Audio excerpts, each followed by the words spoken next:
congratulations. What does it mean to have your name alongside, Jonah and Brian Habana and Julian with 8 tries for the tournament? Recording in progress. Honestly, it's pretty humbling, to be honest. When you think about those guys, they're all huge legends of the game, and particularly in the position I play, guys who have really trailblazed the way to play the game as a winger. So it's pretty cool. Definitely wasn't something I sort of set out to do or anything like that, but yeah, it's nice to be able to do that. And amongst the team going so well, continue to play next week's really cool. You have to have a word to Richie. It could have been 4 last night, couldn't it? No, I said it last night, but Richie's put me over for that many tries over the course of my career. So yeah, no issues there. And yeah, just actually really proud of Richie and the way he's playing, the way he's stepping up as a leader and steering us around the park. He was great again last night. So yeah, he's going good, and happy for him to keep backing himself. Those 2 performances, I suppose, the quarterfinal and last night, what do those performances do for the group's confidence heading into a World Cup final? Yeah, I think we're in a pretty good space. Like, you kind of take each week as it comes, and you don't get too far ahead of yourself, but at the same time, it's nice to have a bit of confidence and form behind you. And the boys are kind of combining well, and we've had some combinations that have been together for a few weeks now. So yeah, we're happy with where we're at, and we know this week's going to be another huge challenge, and we're excited about that. Hey, Will, Mark, engineer, congrats, mate. I just wonder if you could kind of take us back a little bit when you were a young man. Who were your heroes as wings? And I just wonder if Lomu and Xavier and their feats on the global stage, inspired you as a young man. Yeah, I guess as a young man, yeah, like Dan Carter was probably my main kind of idol growing up. So to kind of get to know him a little bit over the last year or so has been pretty cool. But certainly from like a back 3 or wing point of view, yeah, guys like Joel Kathoko, Ben Smith, Jules, Deggy, all guys I've taken a lot from. So it's cool to be able to follow in their footsteps and yeah, achieve a few things, because yeah, certainly the wing position over the years for the ABs has been a pretty prolific run with some great players. So yeah, it's humbling to be alongside those guys. Cool. And just last for me, 3 tries in the World Cup semi, pretty special. Did you get a chance to kind of soak it up last night, or what was left of it when you finally got out of that stadium?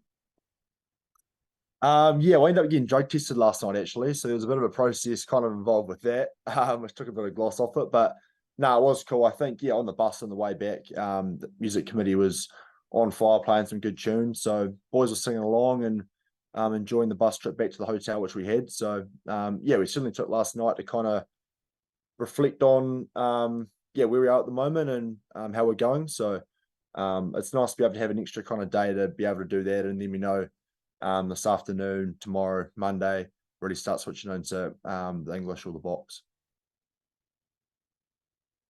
Will, can I ask you about your numbers? Do you pinch yourself sometimes when you see the numbers, 31 tries and 30 tests? I mean, it's extraordinary numbers. Is it something that motivates you, keeps you going?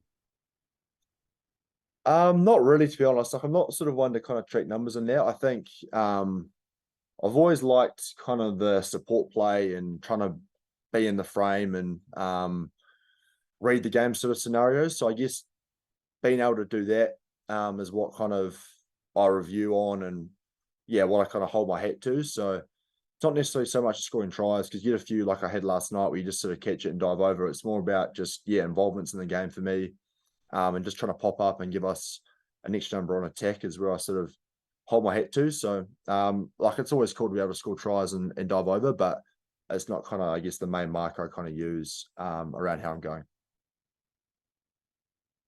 And to get to 9 tries, it's obviously a record. Is that something that's going to be a factor for you in the final? Oh, not really, to be honest. I think, yeah, the World Cup win's obviously what we all came over here to do. So I'll be perfectly happy to take a 0 in the score sheet if it means that we get the job done. So yeah, I mean, it's cliche, but it's obviously a team game, and the group's really focused at the moment around what we want to do. So yeah, hopefully I can play my part in that. Cheers. Thank you. Hi, this is Nathan Gogela from the South African media. I just got 3 questions for you. First, congratulations from last night, by the way. So, 3 questions for you. Do you feel the refs are as involved in a game? A lot of spotlight has been put on them, and it seems even refs or ARs get injuries the night before games. I think across the tournament, it's maybe been a little bit of a theme. I think, to be fair, our games haven't been too bad in that space. Like I thought, yeah, the game against the Irish last week, I think, was the highest ball and play time for the whole tournament at 42 minutes and something around 10 penalties for the game, which is quite a low number. And again, last night, yeah, there wasn't too many sort of, I guess, admissions from the TMO, the touches. So we know it's a part of a game. We know that it's a bit more scrutinised, all the TV angles and stuff now, but I guess you just got to do your best to try kind of take them out of it with your own discipline, and being able to adjust to the ref and the way he's kind of whistling on the day is pretty important as well. So certainly it can be a big factor at this World Cup, but we're trying our best to take the ref and the TMOs and that out of it. Second last question. Let's say for scenario's sake, you guys do face the Boks in the final. What concerns would you guys have about the way they play? Does the Twickenham game flashback still live rent-free, or let me say get spoken about in camp?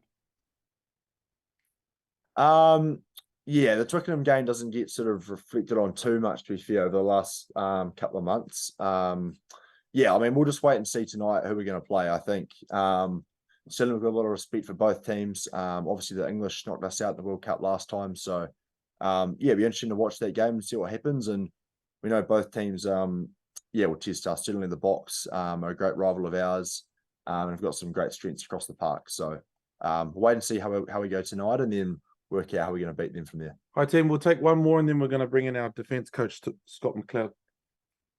Sure. And then the final question, are you still in contact with Razor? I believe there are barriers put in place during the World Cup for him.